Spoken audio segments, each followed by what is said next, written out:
జ్యోతిషాస్త్రరీత్యా ద్వాదశ రాశుల్లో 6వ రాశి అయినటువంటి కన్యా రాశి మిత్రులారా, మీరు ఉత్తరా నక్షత్రం 2, 3, 4 పాదములు, హస్తా నక్షత్రం 1, 2, 3, 4 పాదములు, చిత్తా నక్షత్రం 1, 2 పాదాలకు జన్మించిన మీరు కన్యా రాశి వారిగా పరిగణించబడుతున్నారు.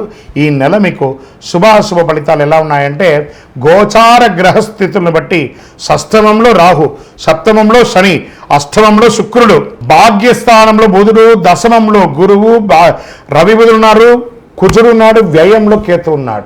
ఆర్థికంగా బాగా కలిసి వస్తుంది. ఏ ప్రయత్నం తలపెట్టినా నెరవేరే అవకాశం ఉంటుంది. స్థలాలు, ఇల్లు కొంటారు, ఫ్లాట్స్ కొంటారు, గృహప్రవేశాలు చేస్తారు, కుటుంబంలో అనుకూలంగా ఉంటుంది. ప్రయాణాలు విహారయాత్రగా ఉండొచ్చు, విదేశీ యాత్రగా ఉండొచ్చు, వృత్తిపరమైనటువంటి యాత్ర అయినా ఉండొచ్చు, అన్ని కలిసి వస్తుంది. ఉద్యోగపరంగా స్థిర నివాసం ఉంటుంది. ఎన్నో రోజులుగా ట్రాన్స్ఫర్ అయిపోతామేమో, అకాలం ఎంత అవన్నీ ఏం టెన్షన్ పడక్కర్లేదు, హ్యాపీగా ఉంటారు. ఆర్థిక సమస్యలు చాలా వరకు పరిష్కారం అవుతాయి. నిరుద్యోగులకి కాకుండా ఉద్యోగులకు కూడా విదేశాల నుంచి ఆఫర్లు వస్తాయి. ఉద్యోగుల మార్పు కోసం ప్రయత్నించే వారికి ఈ నెల ఆఖరి 3వ వారం ప్రయత్నం చేయొచ్చు. కుటుంబంలో శుభ కార్యక్రమాలు చేసే అవకాశాలు ఉన్నాయి. బంధుమిత్రుల రాక మంచిగా ఉంటుంది.